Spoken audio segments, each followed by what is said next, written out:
Welcome to lecture of programming fundamentals.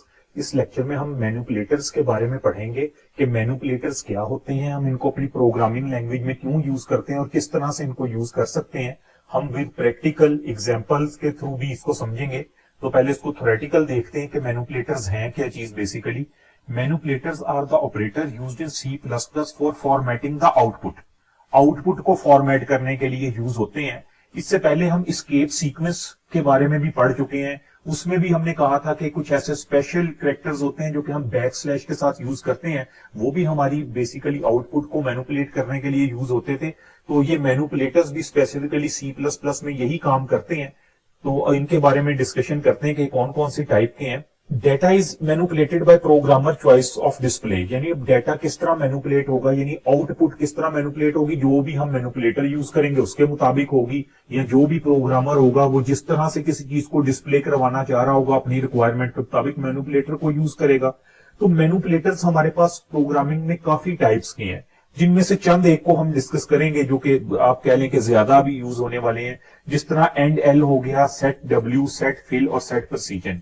हम इन चारों को देखते हैं कि ये क्या है और इनको फिर प्रैक्टिकली भी इंप्लीमेंट करके देखते हैं कि ये हमारे आउटपुट को किस तरह से उसके डिस्प्ले में चेंज कर रहे होते हैं। तो सबसे पहले तो यहाँ पे एंड एल लिखा है। एंड एल क्या है? And line.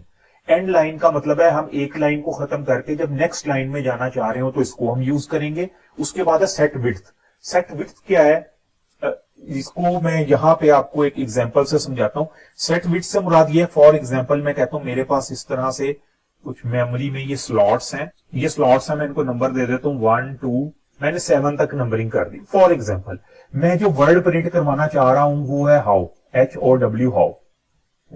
अब अगर मैं सेट विड्थ जो है यानी सेट डब्ल्यू वाला जो मेरा पास मैनिपुलेटर है, मैं सेट विड्थ फॉर एग्जांपल यहाँ पे रख देता हूँ 5। 5 का मतलब ये है कि मेरे ये जो वर्ड है ये 5 पे जाके खत्म होना चाहिए, यानी W इधर आएगा, O इधर आएगा और H इधर आएगा। इससे पहले जो मेरे पास स्पेस है ये मेरे पास फ्री रहेगी, हमें एम्प्टी स्पेस शो हो रही होगी। अगर मैं यही सेट विड्थ 7 रख देता तो इसका मतलब होना था W इधर आएगा, O इधर आएगा और H इधर आएगा। तो इससे पहले वाली जो स्पेस है ये सारी स्पेस मेरे पास फ्री रहनी थी। ये सेट विड्थ का काम है। तो जरूरी नहीं, मैंने तो एग्जांपल के तौर पे 7 बनाई है, हम जिस तरह से सेट विड्थ फॉर एग्जांपल 15 रखेंगे तो उस हिसाब से हमारा ये जो टेक्स्ट है वो एडजस्ट हो जाएगा। इसी तरह सेट फिल। अब सेट फिल क्या चीज है? जिस तरह यहाँ आपको ब्रैकेट में स्टैरिक नजर आ रहा है, ये लाजमी नहीं यहाँ पे स्टैरिक हो, आपको स्पेशल करेक्टर मसलन आप हैश साइन डाल सकते हैं, एट रेट ऑफ या कुछ भी यहाँ पे लिख सकते हैं। सेट फिल क्या करता है? जिस तरह आप देखें हमने सेट विड्थ में कहा ना कि कुछ स्पेस खाली बच जाएगी, इस स्पेस को फिल करने के लिए मसलन मैं चाहता हूँ ये सारी स्पेस जो है ये स्टैरिक से फिल हो जाए या एट रेट से फिल हो जाए, तो मैं यहाँ पे वो ऐड करवा दूंगा इस ब्रैकेट में सिंगल कोटेशन में, तो मुझे यहाँ पे आउटपुट में शो हो रहा होगा। नेक्स्ट सेट प्रिसीजन यहाँ पे लिखा हुआ। सेट प्रिसीजन का मतलब है कि हम डेसिमल मतलब फ्लोट में डाटा ले रहे हैं। अब पॉइंट के बाद मैं चाहता हूं मुझे 3 नंबर्स तक डाटा नजर आए, तो मैं जो है सेट प्रिसीजन यूज करूंगा, लेकिन खाली सेट प्रिसीजन नहीं, या तो ये फिक्स्ड के साथ यूज होगा, फिक्स सिंटेक्स के साथ, या साइंटिफिक के साथ। फिक्स्ड का मतलब है मुझे एग्जैक्ट उस पॉइंट तक नंबर नजर आ रहे होंगे पॉइंट के बाद, और साइंटिफिक का मतलब मुझे साइंटिफिक फॉर्म में यानी एक्सपोनेंशियल फॉर्म में भी वो शो करेगा। तो हम इनको प्रैक्टिकली करके देख लेते हैं कि किस तरह से हमारे पास इसका रिजल्ट आता है या ये किस तरह से आउटपुट। हमने कहा था एंड एल, हम एंड एल की बात कर लेते हैं। एक एक एग्जाम्पल से इन चारों मैनिपुलेटर्स को समझ लेते हैं क्या है। एंड एल यूज होता है, मैं कहीं पे भी मतलब मैं ये सी आउट करवाना चाह रहा हूं, तो यहाँ पे लिख लेते हैं प्रोग्रामिंग, इसको कोटेशन में लिख लेते हैं क्योंकि मैं चाह रहा हूं कि ये एज इट इज मेरे पास आए, प्रोग्रामिंग।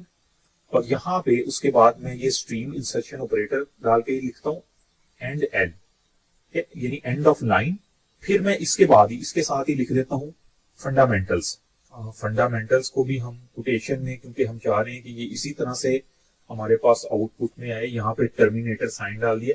अब आप देखिएगा क्या होगा, पहले मेरे पास प्रोग्रामिंग प्रिंट होगा, उसके बाद नेक्स्ट लाइन में मूव करेगा कर्सर और वहां पे जाके फंडामेंटल्स मेरे पास प्रिंट हो जाएगा।